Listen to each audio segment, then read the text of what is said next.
네, 오늘 말씀의 제목은 두려움을 극복하는 비결이라는 말씀입니다. 오늘 예배 자리에 오신 여러분들을 환영합니다. 인사는 오늘은 생략하도록 하겠습니다. 오늘 말씀 두려움을 극복하는 비결. 오늘 본문 말씀에 사울 왕이 나옵니다. 사울 왕이 아시다시피 이 사울 왕은 이스라엘의 초대 왕이죠. 1대 왕입니다. 이스라엘이 왕이 없으므로 그 백성들이 눈에 보이는 왕을 달라고 막 떼를 쓰죠. 그래서 하나님이 이스라엘에게 왕을 주겠다. 억지를 쓰니까 그 왕을 주겠다고 하시고 그 왕으로 사울 왕을 허락하십니다. 그런데 여러분들 잘 알다시피 이 사울 왕은 나중에 하나님 앞에서 버림을 받게 되죠. 왕의 자리에서 폐함을 받게 됩니다. 왜 사울 왕이 이 하나님 앞에서 버림받은 왕이 되었는가? 앞으로 보세요. 책 보지 마시고 앞으로 보셔야 돼요. 왜 사울 왕이 하나님 앞에서 버림받은 왕이 되었는가? 오늘 말씀해 보니까 이렇게 되어 있어요. 이 말씀이 굉장히 중요합니다. 오늘 이 본문 사무엘상 15장 23절 왜 사울 왕이 하나님 앞에서 버림받은 왕이 되었는가? 사무엘상 15장 23절입니다. 우리 같이 읽어보겠습니다. 시작. 왕이 여호와의 말씀을 버렸으므로 여호와께서도 왕을 버려 왕이 되지 못하게 하였나이다. 사울 왕이 하나님 앞에 버림받은 이유가 뭐라고 그랬어요? 하나님의 여호와의 말씀을 버렸기 때문에 그랬대요. 그러니까 하나님을 버렸다는 것은 곧 뭐요? 말씀을 버린 것이나 마찬가지입니다. 말씀을 버린 것은 곧 하나님을 버린 것이다. 그렇게 우리에게 말씀하고 있죠. 그래서 어떻게 해서 그러면은 이 사울 왕이 하나님의 말씀을 버리고 버림받은 왕이 되었는가? 왜 그렇게 되었는가? 오늘 이에 대한 말씀을 통해서 하나님이 우리에게 주시는 음성을 들었으면 좋겠습니다. 사울 왕이 하나님의 말씀을 버린 것은 이번만이 아니었어요. 오늘 본문에 있는 말씀만 아니었어요. 사무엘상 그 앞장에 보면 13장이 있는데 13장에 보면 그가 하나님의 말씀을 거역하는 장면이 또 나옵니다. 무슨 말인가 하면 사울이 왕이 되고 나서 처음 위기를 당하게 됩니다. 위기를 당하게 돼요. 블레셋이라는 그 이웃 나라가 이스라엘을 쳐들어오는 것이죠. 그런데 그 당시 이스라엘이 전쟁을 할 때는 반드시 하나님 앞에 제사를 드리고 전쟁을 합니다. 그 이스라엘만 그런 것도 아니에요. 다른 나라도 마찬가지였어요. 그 사람들은 미신을 섬기는 거겠지만 다른 신을 섬기는 거지만 이스라엘 백성들도 전쟁을 하기 전에 반드시 제사를 지내게 되어 있습니다. 왜 그렇게 생각했냐면 전쟁은 하나님께 속해 있다. 여호와께 속해 있다라고 생각했기 때문에 그렇습니다. 그런데 그 제사는 누가 드려야 되는 거예요? 제사장이 드려야 되는 거죠. 제사장이 이 제사를 지내야 되는 것입니다. 그런데 사울 왕이 그것을 잘 알고 있었지만은 어떻게 했느냐? 사무엘상 13장 8절 9절입니다. 우리 같이 읽어보겠습니다. 시작. 사울은 사무엘이 정한 기한대로 이레 동안을 기다렸으나 사무엘이 길갈로 오지 아니하며 백성이 사울에게서 흩어지는지라 사울이 이르되 번제와 한목제물을 이리로 가져오라 하여 번제를 드렸더니. 자, 이제 이 제사장이 와야 되는데 이 제사장이 그 당시에 사무엘이었어요. 이 사무엘이 와야만이 제사를 드릴 수 있는데 워낙 이제 다급하다 보니까 사울 왕이 직접 제사를 드리게 된 것입니다. 이 사울 왕이 전쟁을 코앞에 앞두고 빨리 전쟁을 하려면 이 제사를 드려야 되는데 이 사울 왕 사무엘이 아무리 기다려도 오지 않는 것입니다. 그러니까 마음이 어떻게 된 거예요? 조급해진 거죠. 그래서 그는 하나님의 말씀을 어기고 자기가 직접 제사를 드리게 됩니다. 그러자 하나님은 사무엘을 통해서 그를 책망합니다. 그리고 왕의 자리가 길지 못할 것을 말씀하시죠. 사무엘상 13장 11절 12절입니다. 사울이 뭐라고 이야기하는지 보세요. 같이 읽겠습니다. 시작. 사울이 이르되 백성은 내게서 흩어지고 당신은 정한 날 안에 오지 아니하고 블레셋 사람들이 나를 치러 길갈로 내려오겠거늘 내가 여호와께 은혜를 간구하지 못하였다 하고 부득이하여 번제를 드렸나이다 하니라. 자, 왜 이 사울 왕이 이 사무엘을 기다리지 못하고 제사장이 기다리지 못하고 자기가 직접 제사를 드렸다고 이야기했나요? 자기가 직접 드렸다는 것은 곧 하나님의 말씀을 거역했다는 거거든요. 왜 그렇다 해서요? 왜 그러냐면 두려움 때문이었습니다. 두려움 때문에. 인간적으로 보면 충분히 이해가 됩니다. 그죠? 지금 전쟁을 앞두고 지금 적군이 쳐들어오고 있는 상황이었어요. 병사들은 지금 겁이 나갖고 오합지졸입니다. 그런데 와야 할 제사장은 기한이 되었는데도 나타나지 않습니다. 이러다가 자기와 자기 백성들이 다 죽을 것 같은 그런 위기감이 들었어요. 그러니 그 두려움 때문에 하나님의 명령을 어기고 자기 생각으로 제사를 지내려고 했던 것이죠. 자기 방법으로 문제를 하고자 했던 것입니다. 우리가 아무리 위급한 일을 당해도 하나님께 엎드려야 됩니다. 하나님의 그 시간을 기다려야 되는 것이죠. 그런데 오늘 본문 말씀에서도 하나님은 다시 한번 그에게 명령합니다. 오늘 이제 본문 말씀으로 들어가서 하나님은 사울에게 다시 한번 기회를 주는 것이죠. 기회를. 오늘 본문은 하나님이 사무엘 선지자를 통해서 사울 왕에게 이런 지시를 합니다. 하나님의 백성의 원수인 아말렉 족속을 완전히 진멸하라. 그렇게 명령을 하시죠. 사무엘상 15장 2절 3절 오늘 본문 말씀입니다. 같이 읽겠습니다. 시작. 만군의 여호와께서 이같이 말씀하시기를 아말렉이 이스라엘에게 행한 일 곧 애굽에서 나올 때에 길에서 대적한 일로 내가 그들을 벌하노니 지금 가서 아말렉을 쳐서 그들의 모든 소유를 남기지 말고 진멸하되 남녀와 소아와 젖먹는 아이와 우양과 낙타와 나귀를 죽이라 하셨나이다. 이 아말렉 족속이라는 민족이 이 이스라엘 백성들이 출애굽에서 이제 즉각골이 흐르는 가나안 땅으로 가고 있잖아요. 그런데 그 가는 과정에 이 아말렉 족속이 이 방해를 놓습니다. 대적을 하죠. 그래서 이스라엘 백성들 얼마를 죽입니다. 그러니까 그 하나님이 그것을 기억하고 있다가 하나님이 이 사울 왕을 통해서 그 아말렉 족속을 완전히 침멸해라. 그렇게 말씀하시는 거죠. 여러분, 하나님의 언약의 길을 방해하면 그것이 어떤 족속이든지 절대로 하나님은 용납하지 않습니다. 그래서 이 하나님이 이 사울 왕을 통해서 이 아말렉 족속을 완전히 진멸하라고 명령을 받았는데, 그래서 그것을 이제 이 사울 왕이 명령을 받고 이제 전쟁을 하러 나가죠. 거기까지는 잘했습니다. 그리고 이제 그곳에서 하나님께서 함께 하심으로 전쟁에서 완전히 승리했어요. 대승리를 거둔 것이죠. 그런데 분명히 하나님은 사울 왕에게 아말렉 족속을 어떻게 진멸하라 했어요? 완전히 진멸하라 했습니다. 그것이 아이든지 여자든지 무슨 가축이든지 할 것 없이 완전히 진멸하라. 그렇게 말씀을 하셨죠. 그런데 그는 어떻게 했습니까? 사무엘상 15장 20절 21절입니다.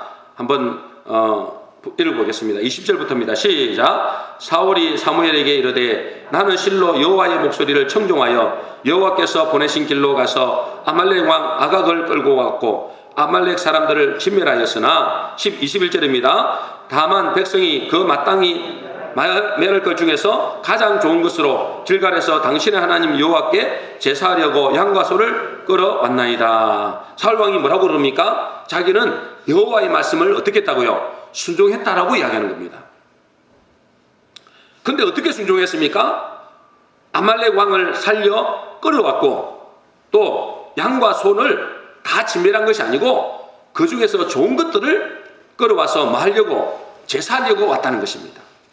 여러분, 이게 잘한 거예요? 못한 거예요? 아니 다 죽이지는 못해도 좋은 것을 끌어와서 하나님께 제사하려고 한 것이 잘한 거예요? 못한 거예요? 하나님은 다 진멸하라고 했는데 자기가 생각으로 좋은 것들을 하나님께 끌고 왔다는 거예요. 그것은 하나님의 말씀을 거역했다라고 말씀하십니다. 이 사울 왕이 크게 실수한 것이 이것입니다. 사울 왕이 크게 실수한 건 뭐냐면 하나님의 말씀에 자기 생각을 집어넣은 것입니다.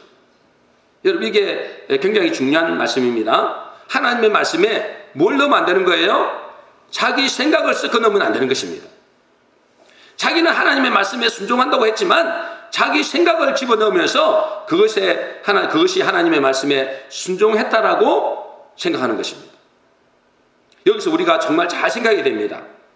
우리가 하나님의 말씀을 들을 때 자기 생각과 자기 계산을 집어넣고 신앙생활을 하는 사람들이 의외로 많습니다. 그것은 하나님의 말씀을 거역하는 것이죠. 그런데 그거는 이 사울 왕처럼 자기는 하나님의 말씀을 잘 순종했다라고 착각하는 것입니다. 예를 들어서 어떤 집이 너무 가난합니다. 그런데 어느 날 하나님이 그의 집에 쌀 한 대를 갖다 주라, 그렇게 말했다고 칩시다. 쌀 한 대. 뭐 한 대면 얼마만큼 먹을 수 있겠어요? 뭐 가족이 많으면은 뭐 하루 이틀 정도 먹을 수 있겠죠. 그런데 그 사람이 그 집을 가보고 나니까 너무 안 된 것입니다. 자녀들은 너무 많고. 그런데 한 대 갖고 안 되겠는 거예요. 한 대 갖고 뭐 하루 이틀밖에 못 먹으니까. 그래서 쌀을 한 가마니 갖다 줬습니다. 한 가마니를. 여러분, 잘했습니까? 못했습니까? 잘한 거예요? 못한 거예요? 우리 생각으로는 잘한 것 같아요. 그죠? 뭐 한 대 갖다 줄 거를 한 가마니를 갖다 줬으니까 한 가마니면 뭐 최소한 몇 달을 먹을 수 있잖아요. 우리가 볼 때는 잘한 것 같아요. 근데 하나님은 뭐라고 말씀하셨어요? 한 대만 갖다 주라는 거예요. 하루치 아니면 이틀치 그것만 갖다 주라 했는데 자기 생각을 얹어서 자기 생각을 집어넣어가지고 한 가마니를 갖다 줬어요. 그것은 하나님의 말씀을 거역하는 것입니다. 이 사울왕이 똑같아요. 그 생각과. 분명히 다 진멸하라 했는데 아각 왕을 살려서 왔고, 또 뭐요? 자기가 보기에 좋은 것들을 이 양이나 이 가축들을 데리고 온 거예요. 그것은 하나님이 보실 때는 뭐라고요? 하나님의 말씀을 거역했다라고 하는 것입니다. 자기 생각을 집어넣은 것입니다. 자기 생각을 섞은 것입니다. 하나님의 말씀에. 그것은 하나님의 말씀을 거역했다라고 하는 것입니다. 그것은 하나님 보실 때 불순종이고, 그것은 하나님 보실 때 악한 행위인 것입니다.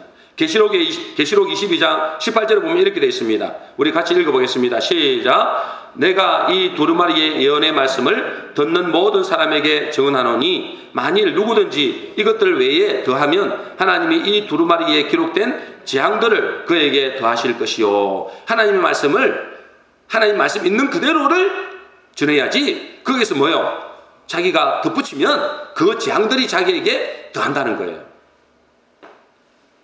우리가 하나님의 말씀을 들을 때 이것저것 내 생각을 집어넣으면 그것은 불순종입니다. 우리도 이럴 때가 많이 있죠. 하나님의 말씀에 우리의 생각을 집어넣어줘서 내 생각에 내 계상대로 순종하는 때가 많습니다. 그것은 하나님의 말씀을 불순종하는 거예요. 그래서 지난주에도 예수님이 우리에게 뭐라고 말씀하셨습니까? 어린 나이 같지 않으면 절대로 천국에 들어갈 수 없다 했잖아요. 어린 나이는 어떻다 했어요? 단순하게 하나님의 말씀을 받습니다. 단순하게 받죠. 그냥 있는 그대로 받습니다. 그것에 자기의 생각을 조금 집어넣거나 자기 계산을 집어넣는 것이 아니란 말이에요. 그런데 사울왕은 자기 생각을 집어넣고 하나님의 말씀에 순종했다고 착각하는 것입니다. 그때 하나님은 이 유명한 말씀을 하시죠. 정말 여러분들이 잘 아는 말씀입니다. 사무엘상 15장 22절 말씀입니다. 우리 같이 읽어보겠습니다. 시작. 사무엘이 이르되 여호와께서 번제와 다른 제사를 그의 목소리를 청종하는 것을 좋아하신 같이 좋아하시겠나이까. 순종이 제사보다 낫고 듣는 것이 수양의 기름보다 나으니. 정말 중요한 말씀이죠. 순종이 뭐보다 낫다고요? 제사보다 낫고 듣는 것이 수양의 기름보다 낫다. 무슨 말입니까? 순종하는 것이 예배 드리는 것보다 더 낫고, 예배 드리지 말라는 게 아니라 예배 드리는 것보다도 순종하는 것이 더 낫고, 또 뭐요? 하나님의 말씀을 귀 기울여 듣는 것이 뭐보다 낫다는 거예요? 너희들이 많은 헌금을 드리는 것보다 더 낫다라는 것입니다. 여러분, 우리가 기억해야 할 것은 이 세상은 사막과 같습니다. 광야와 같은 인생이죠. 그렇죠? 그래서 이 세상을 살아갈 때 여러분 절대로 신기루를 따라가면 안 됩니다. 여러분, 사막에 가면, 사막을 걷다 보면 신기루가 많이 나타난대요. 여러분, 신기루 뭔지 알죠? 신기루가 있잖아요. 이 오아시스가 없는데 아주 진짜 어마어마한 오아시스가 눈에 보인대요. 지난번에 어떤 그 중국에서 나타난 이 바닷가에 바다인데요. 바다인데, 분명히 바다인데 그 바다 건너편에 정말로 이 천국 같은 그런 아름다운 성들이 쫙 있더라고요. 그게 뭐냐 하니까 그게 신기루래요. 신기루. 바다에 그 신기루가 떠 있는데 정말 천국과 같은 그런 어떤 성들이 쫙 이렇게 있더라고요. 제가 보니까. 그러니까 사막길을 걸어가는데 뭐가 있다는 거예요? 신기루가 있다는 거예요. 신기루가. 근데 그 신기루를 따라가면 돼요? 안 돼요? 안 돼요. 그건 완전히 뭐요? 죽음입니다. 그 길을 따라가면 죽습니다. 우리가 이 땅에서도 신기루가 있거든요. 그죠? 우리가 이 땅에 살아가는데 신기루를 따라갑니다. 뭐 그 신기루가 때로는 돈이 될 수도 있고 명예가 될 수도 있고 쾌락이 될 수도 있고 성공이 될 수도 있어요. 그걸 따라가는 거죠. 그걸만 따라가면 죽습니다. 반드시 무엇을 따라가야 되느냐? 이 사막길을 걸어가는 데 있어서는 반드시 무엇을 따라가야 되는 거예요? 그 길을 잘 아는 안내자를 따라서 가든지 아니면 정확한 지도, 정확한 나침반을 가지고 따라가야 됩니다. 그 나침반에 의해서 따라가야 되는 것이죠. 아니면 정확한 길을 아는 안내자의 길을 따라가야 되는 것입니다. 안 그러면 그 사막에서 죽습니다. 우리 인생길도 사막길과 같습니다. 그죠? 광야길과 같습니다. 그러므로 우리 인생길에서 반드시 내 생각대로, 내 계산대로 따라가면 절대로 안 됩니다. 그 길을 잘 아는 안내자의 말을 듣든지 아니면 정확한 나침반을 따라가야 됩니다. 그 정확한 나침반이 뭐예요? 하나님의 말씀입니다. 그 말씀에 자기의 생각을 집어넣고 자기의 계산을 집어넣고 자기의 느낌을 집어넣으면 그 사람은 반드시 죽습니다. 마찬가지로 하나님은 우리가 하나님의 말씀에 자기의 생각을 집어넣는 것을 보고 불순종이다 그렇게 이야기하고 그것은 하나님 앞에 버림받은 행위다라고 말씀을 하시는 겁니다. 자, 그러니 주님을 따르는 자는 어떻게 따라가야 될까요? 마태복음 16장 24절입니다. 같이 읽겠습니다. 시작. 이에 예수께서 제자들에게 이르시되 누구든지 나를 따라오려거든 자기를 부인하고 자기 십자가를 지고 나를 따를 것이니라 그랬습니다. 주님을 따라갈 때 내 생각을 집어넣으면 안 된다는 거예요. 그러려면 어떻게 해야 된다고요? 자기 십자가를 지어야 된다. 자기를 부인해야 된다라는 것입니다. 그런데 왜 사울왕이 이렇게 불순종하게 되었는가? 그의 마지막 말에 이렇게 되어 있습니다. 사무엘상 15장 24절입니다. 우리 같이 읽어보겠습니다. 시작. 사울이 사무엘에게 이르되 내가 범죄하였나이다. 내가 여호와의 명령과 당신의 말씀을 어긴 것은 내가 백성을 두려워하여 그들의 말을 청종하였음입니다. 자, 그의 결론이 그래요. 내가 하나님의 말씀을 어긴 것은 이제 인정합니다. 그런데 그 말씀을 어긴 것이 뭐 때문에 그렇다고요? 누구를 두려워한 거예요? 백성들을 두려워했습니다. 한마디로 말해서 두려움 때문에 하나님의 말씀을 거역했다는 것입니다. 사무엘 13장 아까 우리가 읽어봤잖아요. 전쟁의 위기 앞에 두려움 때문에 하나님의 말씀을 거역했잖아요. 오늘 본문의 말씀도 하나님의 말씀을 거역한 결정적인 이유가 그의 마음에 두려움이 있었기 때문이다 라고 하는 것입니다. 여러분, 이 두려움은 우리에게 좋은 것일까요? 나쁜 것일까요? 여러분, 두려움은 우리에게 좋은 거예요? 나쁜 거예요? 좋은 점도 있어요. 긍정적인 점도 있습니다. 두려움이 있기 때문에 나를 본능적으로 보호하려는 그런 마음이 드는 거예요. 두려움이 없다. 그러면 나는 어떻게 될까요? 그냥 죽음에도 방치하게 되는 거죠. 그러니까 두려움이라는 게 나쁜 것만은 아닙니다. 그리고 우리가 두려움이 있을 때 어떻게 됩니까? 나도 모르게 하나님께 부르짖게 되는 것입니다. 그래서 주님을 찾게 되는 것이죠. 그래서 하나님을 부르짖고 기도할 때 하나님은 나의 그 죽음에서 우리를 건져내시기도 합니다. 그게 홍해 앞에 이스라엘 백성들이 그렇게 했죠. 그들이 뒤에서 쫓아오는 그 애국 군대를 바라보고 너무나 두려워했잖아요. 그럴 때 어떻게 했어요? 하나님께 부르짖고 그 두려움 때문에 부르짖고 기도할 때 하나님은 그들에게 기적의 역사를 일으키는 것이죠. 그러니 때로는 우리가 이 두려움이 필요합니다. 그래서 하나님께서 우리에게 두려움이라는 그런 마음을 주셨죠. 아주 나쁜 것은 아니에요. 그런데 지나친 두려움, 이 지나친 두려움이 부정적으로 나타나는 경우가 있습니다. 지나친 두려움이.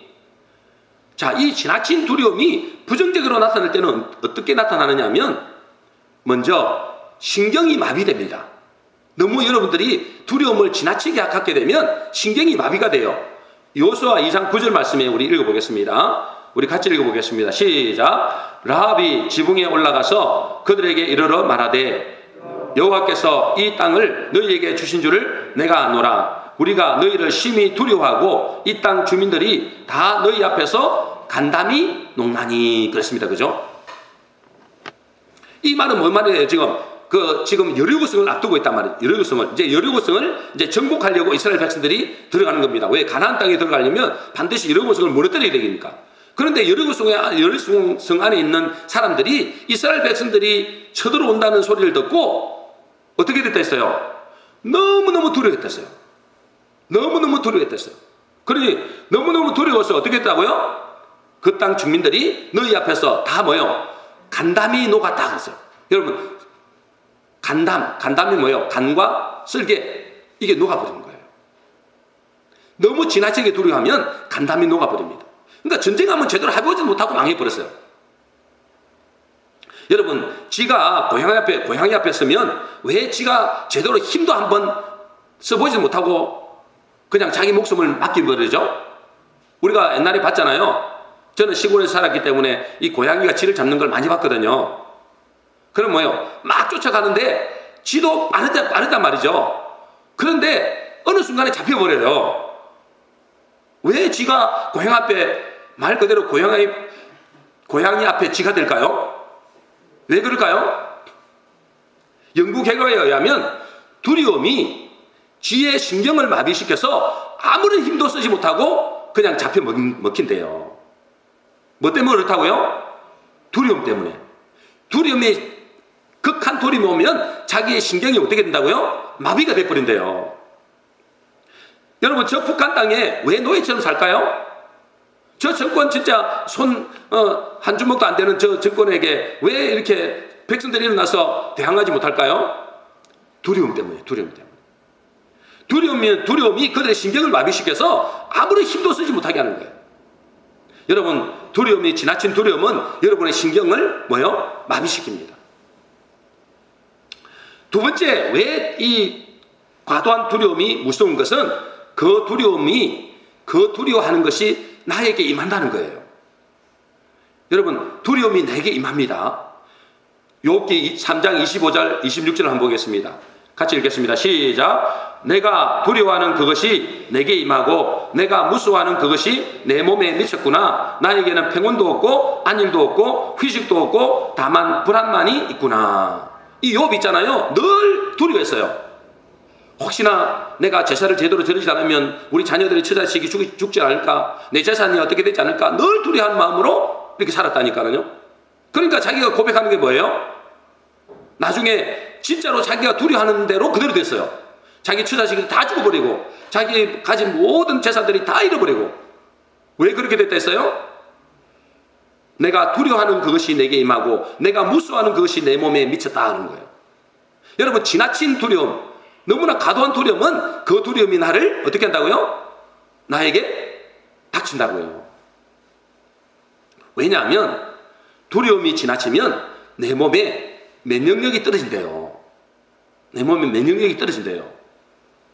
전문가들에 의하면 이 신체의 면역력만 정상적으로 유지하면 설사 이 전염병이 걸린다 할지라도 우리가 그 안에 항체가 생겨서 이겨낼 수 있대요. 그런데 이 면역력이 떨어지면 이제 우리가 이 바이러스를 이길 수가 없는 것이죠. 근데 이 면역력이 떨어지는 원인이 뭐냐? 지나친 두려움이라는 거예요. 그 두려움이 내게 임한다는 것입니다. 그러므로 우리가 이에 대해서 우리가 정말 조심을 해야 되지만, 그리고 예방도 해야 되고 철저하게 예방도 해야 되지만, 너무 두려움에 떨면 몸에 오히려 해로울 수 있다는 것입니다. 세 번째, 이 두려움이 오면 어떻게 되느냐 하면 올바른 판단을 못해요. 올바른 판단을 못해요. 민수기 14장 9절 10절입니다. 우리 같이 읽어보겠습니다. 시작. 오직 여호와를 거역하지 말라. 또 그 땅 백성을 두려워하지 말라. 그들은 우리의 밥이라. 그들의 보호자는 그들에게서 떠났고 여호와는 우리와 함께 하시느니라. 그들을 두려워 말라 하나 온 회중이 그들을 돌로 치려 하는데. 지금 이 상황이 무슨 상황인지 아시죠? 지금 이제 적과 꿀이 흐르는 가나안 땅에 들어가기 위해서 정탐꾼을 보냈잖아요. 12정탐꾼을 보냈는데 10명의 정탐꾼이 보고가 돼요. 우리는 절대 거기에 못 들어간다는 거. 거기에는 뭐가 있다고? 아낙 자손. 다시 말해서 그들에 비해서 우리는 메뚜기더라. 메뚜기. 절대로 못 들어간다. 그렇게 이야기한 거예요. 그러니까 온 백성이 울고불고 난리가 난 것입니다. 우리가 이 광야길에 나와서 우리를 다, 우리 자손들까지 다 죽이려고 여기에 몰고 나왔나 하고 울고불고 난리가 났어요. 그런데 그 두 사람 있잖아요. 여호수아와 갈렙. 이 여호수아와 갈렙이 뭐라 그래요? 뭐라 그래요? 오직 여호와를 거역하지 말라 그러잖아요. 그 땅 백성을 두려워하지 말라. 그들은 우리의 밥이야. 왜? 하나님의 말씀하셨기 때문이야. 그 말씀을 믿은 것이죠. 그러니까 여호와께서 우리와 함께 하신다. 그렇게 말을 하니까 뭐라 그래요? 그 두려움에 사로잡힌 사람들이, 두려움에 사로잡힌 그 회중들이 그 두 사람을 돌로 쳐 죽이려고 그러는 거예요. 바른 말을 했는데, 하나님의 말씀을 바르게 전했는데 그들은 돌로 쳐 죽이려 한다니까요. 뭐 때문에 그래요? 두려움 때문에. 두려움 때문에. 여러분, 두려움이 오면 우리가 정상적인 판단을 못하는 거예요. 그래서 사람들이 말에 휘둘리게 됩니다.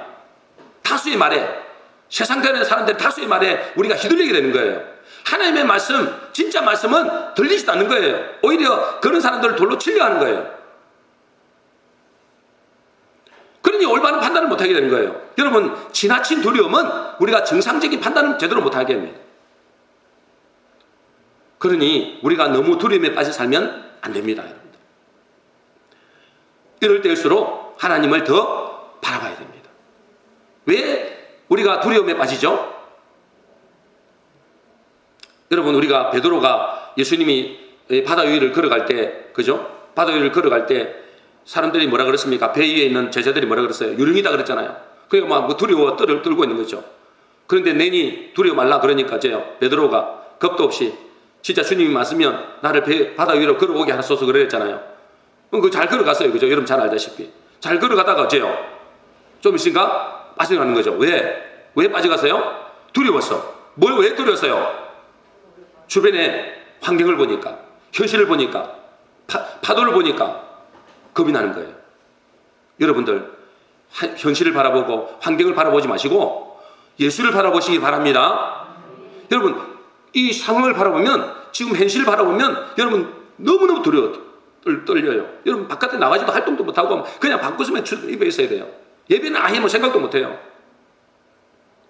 주님만 바라보셔야 됩니다, 여러분들. 주님을 바라보면 두려움이 없어요. 근데 주변 환경을 바라보니까, 밀려오는 파도를 바라보니까 무서운 거예요. 여러분, 우리가 예방도 해야 되고 조심도 해야 됩니다. 철저하게, 그죠? 조심해야 돼요. 그러나 너무 두려움에 빠져 살면 안 됩니다. 너무 현실을 바라보면 안 됩니다. 하나님을 바라봐야 됩니다. 모든 생사복의 주관자 되신 하나님을 바라봐야 돼요. 여러분, 다윗은 사울 왕과 대비되는 왕이죠. 두 사람을 통해서 우리의 신앙이 어디에 있을 것인지 성경은 우리에게 말씀해 주고 있어요. 다윗도 알다시피, 여러분 잘 알다시피 사울보다도 훨씬 더 큰 위기를 만났어요. 그런데 다윗은 어떻게 했는지 아십니까? 사무엘상 30장 3절 6절 말씀, 먼저 3절 4절 말씀 우리 한번 읽어보겠습니다. 같이 읽겠습니다. 시작. 다윗과 그의 사람들이 성읍에 이르러 본즉 성읍이 불탔고 자기들의 아내와 자녀들이 사로잡혔는지라. 다윗과 그와 함께 한 백성이 울 기력이 없도록 소리를 높여 울었더라. 그래서 이 무슨 상황이냐면 전쟁하러 갔다가 집에 와보니까 어떻게 된 거예요? 적군이 쳐들어와가지고 자기의 가족들을 다 소와 양들을 말할 것도 없고 다 포로로 다 잡아간 거예요. 이 군사들의 이 모든 자녀들, 처자식들을 다 데려간 거예요. 포로로. 그리고 어때요? 성읍은 불탔고 자기의 아내와 자녀들은 다 사로잡혀 갔고, 그러니까 다윗과 함께 했던 그 군사들이 울 기력이 없도록 소리를 높여 울었더라 했어요. 여러분, 이것보다도 더 큰 위기가 어떻겠습니까? 그렇잖아요. 이미 엎질러진 물이에요. 이미 다 잡아갔어요. 그러니까 얼마나 큰 위기입니까? 그런데 있잖아요. 6절에, 그 다음 6절에 보면 다윗이 이렇게 합니다. 읽어보겠습니다. 세 번역으로 읽어보겠습니다. 시작. 군인들이 저마다 아들, 딸들을 잃고 마음이 아파서 다윗을 돌로 치자고 말할 정도였으나 다윗은 큰 공액에 빠졌다. 그러나 다윗은 자기가 믿는 주 하나님을 더욱 굳게 의지하였다. 이게 다윗이야. 여러분, 지금 사울 왕과 비교도 할 수 없는 이런 큰 위기에 당했다니까요. 그런데 어때요? 이 백성들이, 군인들이 자기 아들, 딸들 다 잃어버리니까 이제 막 정신이 올바른 판단을 못 하는 거예요. 그리고 어째요? 이 돌로 쳐 죽이려는 거예요. 왜? 다윗 때문에 이렇게 됐다는 거죠. 그런 상황에서 다윗은 뭐 한다고요? 자기가 믿는 주 하나님을 더 굳게 의지하였다. 이게 다윗이에요. 여러분, 이 사울 왕과 다윗을 비교하기 위해서 이렇게 성경에 나와 있는 거거든요. 우리가 어디에서라는 거예요? 다윗 왕에게서라는 거예요. 다윗 왕과 같은 그런 자세를 가지라는 것입니다. 그러면서 이 다윗이 이렇게 이야기합니다. 8절 말씀입니다. 사무엘상 3장 8절 말씀입니다. 같이 읽겠습니다. 시작. 다윗이 여호와께 묻자와 이르되 내가 이 군대를 추격하면 따라잡겠나이까 하니 여호와께서 그에게 대답하시되 그를 쫓아가라. 내가 반드시 따라잡고 도로 찾으리라. 여러분, 이런 위기 상황에서도 이 정신이 있겠습니까? 지금 군인들이 자기를 돌로 쳐 죽이려고 그러고 지금 이 정신이 없는 상황이잖아요. 완전히 신경이 진짜 마비돼도 우리가 정말 이해할 만한 그런 상황인데도 이 다윗은 있잖아요. 정신을 바짝 차린 거예요. 그래서 뭐예요? 자기 감정대로 하는 거예요. 자기 생각대로, 자기 본능대로 행하지 않았어요.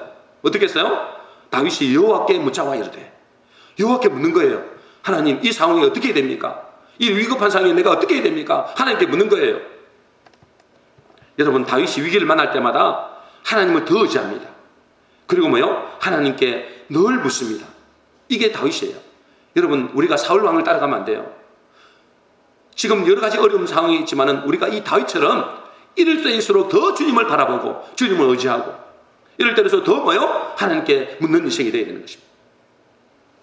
지금 우리가 큰 사회적으로 큰 어려움을 당하고 있습니다. 그러나 우리가 이럴 때일수록 과도한 두려움은 피해야 됩니다. 과도한 두려움. 더 조심해야 됩니다. 그죠? 조심해야 됩니다. 우리가 예방도 철저히 해야 됩니다. 그러나 너무 두려움에 빠지면 그 두려움이 우리의 신경을 마비시키고 면역력을 저하시키고 중요한 것은 올바른 판단을 못하게 한다는 거예요. 그러면 이런 상황 속에서 우리가 어떻게 해야 이 두려움에서 벗어나고 담대할 수 있겠냐 그러는 거죠. 어떻게 해야 이 두려움에서 벗어나고 담대할 수 있을까요? 시편 3장 3절 6절입니다. 같이 읽겠습니다. 시작. 여호와여, 주는 나의 방패시요 나의 영광이시요 나의 머리를 드시는 자신이다. 천만인이 나를 애워싸 진친다 하여도 나는 두려워하지 아니하리이다. 주님이 나의 방패가 되시고 나의 영광이 되시고 나의 머리가 되시고 나를 지키시는 자면 천만인이 나를 둘러 진친다 할지라도 나는 두려워할 필요가 없는 것이죠. 그죠? 주님이 뭐 하면 되는 거예요? 나를 돕는 자가 되면 되는 것입니다. 다시 말해서 주님이 우리와 함께 하시면 됩니다. 믿습니까? 주님이 우리 편만 되면 됩니다. 그죠? 주님이 우리 편만 되면 주님이 이 모든 것을 다 주관하시는데 염려할 건 뭐 있으며 두려워할 건 뭐 있습니까? 이 3장 3절 6절 말씀처럼 천만인이 나를 둘러 지친다 할지라도 우리가 두려워할 필요가 뭐 있겠습니까? 주님이 내 편이시라면, 주님이 내 편이시라면. 그러면 이렇게 이야기할 사람이 있을 겁니다. 아이고 목사님, 주님이 우리 편인지 그들의 편인지 어떻게 합니까? 주님이 내 편인지 저들의 편인지 내가 어떻게 합니까? 주님, 여러분들 어떻게 아십니까? 주님이 내 편인지 아니면 그들의 편인지 내가 어떻게 알겠습니까? 여러분, 문제는 뭐냐면 주님이 어떻게 해야 내 편으로 끌어들이는가의 문제입니다. 그죠? 그렇잖아요. 주님이 내 편만 되면 두려움은 사라지잖아요. 그러면 어떻게 해야 이 주님을 내 편으로 만들 수 있겠느냐, 그 말이죠. 사람들은 하나님을 내 편이라고 우깁니다. 하나님은 내 편일 거야. 그래서 뭐요? 전쟁을 하더라도 하나님은 내 편이야, 뭐 이렇게 생각할 거 아니에요. 축구 경기를 하더라도 한국과 일본하고 축구 경기를 하면 우리는 하나님께 간절히 기도하잖아요. 하나님, 우리 편인 줄로 믿습니다. 우리가 이길 줄로 믿습니다. 그러면 참 하나님도 난감할 것 같아요. 일본 사람들도 예수 믿는 사람들이잖아요. 그럼 그들도 뭐예요? 우리 편이 이길 줄로 믿습니다. 그러면 참 하나님이 누구 편 들어야 될까요? 누구 편 들어야 될까요? 참 그것도 참 난감합니다. 그죠? 그러니까 사람들은 자기 하나님은 내 편이라고 우기는 것이죠. 그래서 하나님은 나를 지켜줄 것이라고 그렇게 생각합니다. 물론 그것도 필요합니다. 하나님이 내 편이다, 그것을 믿고, 그래서 하나님이 나를 도와주실 것이다, 그렇게 믿는 것도 필요해요. 그런다고 우긴다고 되는 건 아니잖아요. 우긴다고 하나님이 내 편 되는 건 아니잖아요. 여러분, 어떻게 해야 될까요? 하나님이 내 편이 되게 하려면 어떻게 해야 될까요? 하나님이 진짜 내 편이 되게 하려면 하나님이 내 편 되게 해달라고 하기 전에 내가 하나님 편에 서면 되는 것입니다. 믿습니까? 하나님이 내 편 되게 해달라는 것은 있잖아요, 그거는 우기는 거예요. 내가 하나님 편에 서면 되는 것입니다.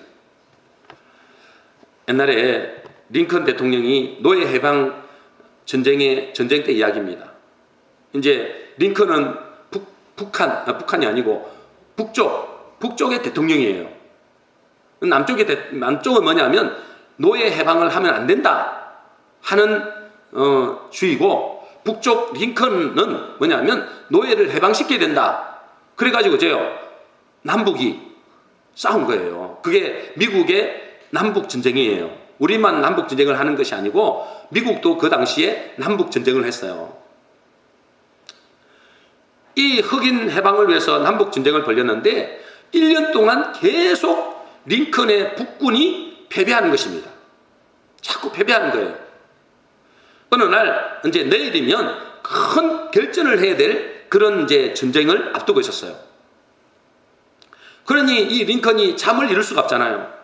잠이 안 오잖아요. 내일이면 이제 이것으로 거의 전쟁의 승패가 결정나는 그런 상황이었단 말이죠. 이제는 이 잠을 이룰 수 없어가지고 링컨이 자기 집무실에 들어가서 계속 밤새도록 기도합니다. 밤새도록 기도합니다. 링컨은 기도하는 사람이니까. 비서가 밖에 서 있다가 기도가 다 끝난 이 링컨을 향해서 이렇게 얘기를 합니다. 각하, 내일 하나님이 우리 편이 되셔서 적군을 이길 수 있도록 해주시면 참 좋겠습니다.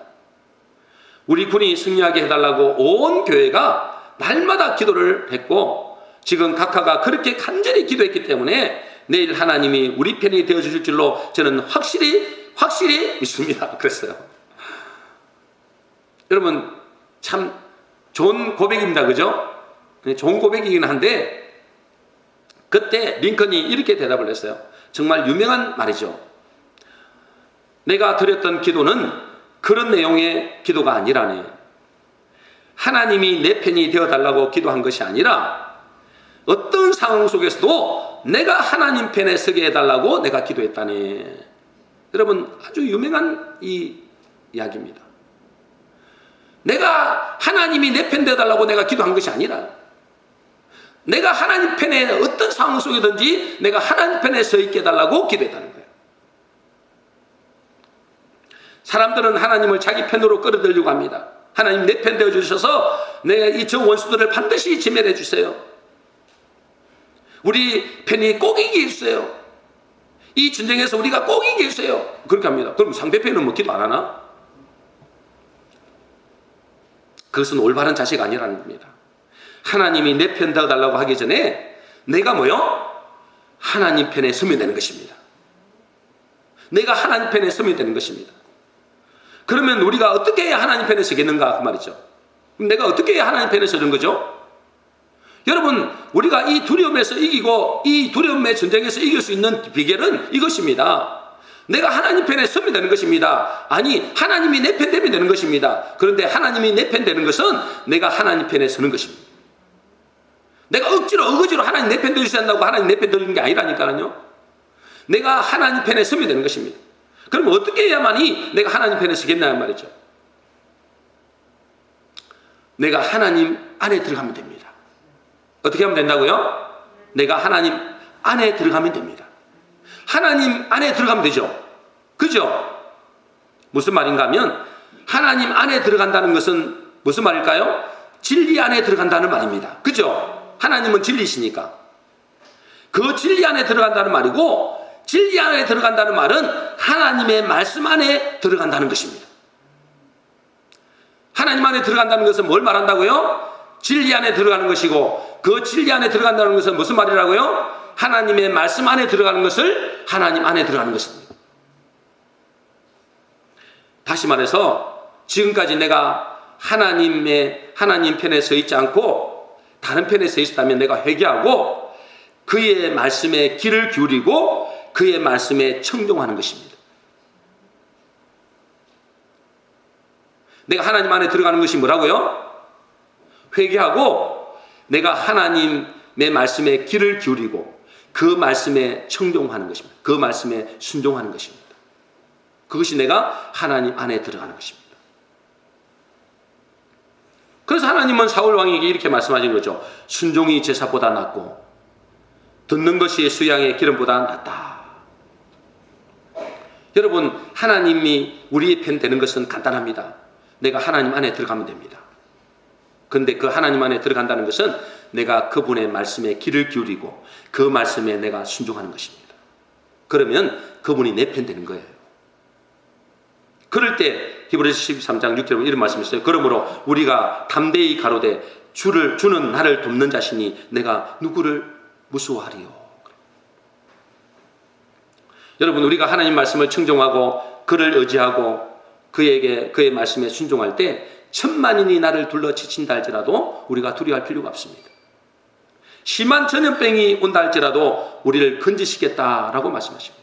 시편 91편 2절 3절입니다. 우리 같이 읽겠습니다. 시작. 나는 여호와를 향하여 말하기를 그는 나의 피난처요 나의 요새요 내가 의뢰하는 하나님이라 하리니 이는 그가 너를 새 사냥꾼의 올무에서와 심한 전염병에서 건지실 것임이로다. 그렇습니다. 우리가 하나님 편에 서 있으면 아니 내가 하나님 안에 있으면 뭘 한다고요? 너를 새 사냥꾼의 올무에서와, 이 새 사냥꾼이라는 건 마귀거든요. 마귀는 우리 믿는 자들을 믿는 자들에게 어떻게 한다고요? 삼킬자를 찾기 위해서 울며 삼킬자를 찾는다 했습니다. 그래서 새 사냥꾼의 올무, 이 마귀가 이 불신하는 사람들, 믿지 않는 사람들을 삼키기 위하여 찾아다니겠어요. 이 사냥꾼의 올무에서와 심한 전염병에서 우리를 건지시겠다. 그렇게 말씀하십니다. 그러므로 이 두려움을 극복하는 비결은 내가 하나님 편에 있으면 되는 것입니다. 그럴 때 우리는 두려움을 극복할 수 있습니다. 우리 모든 성도님들은 내가 하나님 편에 섬으로 모든 두려움을 이겨내고 지금 모든 상황에서 승리하시는 복된 성도 되시기를 주의 이름으로 축복합니다. 정리하겠습니다.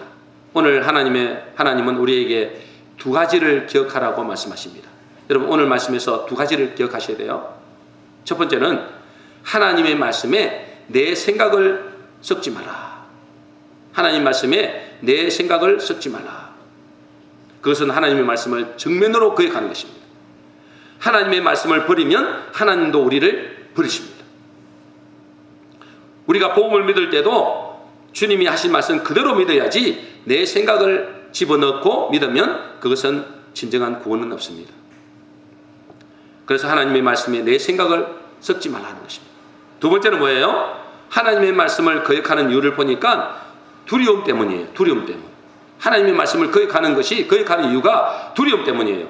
하나님의 말씀대로 하면 내가 손해볼 것 같고 내가 죽을 것 같은 거예요.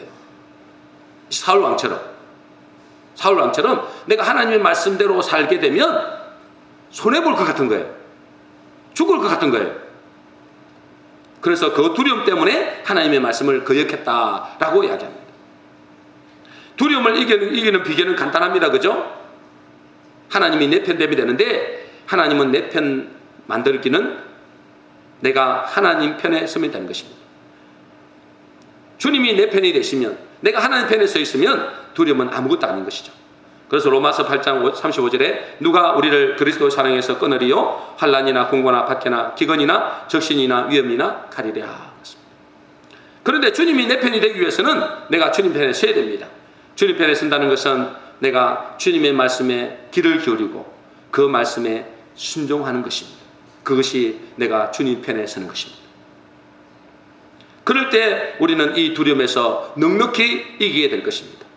저와 우리 모든 성도님들은 오늘 말씀을 통해서 두려움의 원인을 알고 하나님 편에 섬으로 두려움이 오히려 주님을 더욱더 의지하는 그런 복된 시간 되시기를 주 예수 그리스도 이름으로 축원합니다.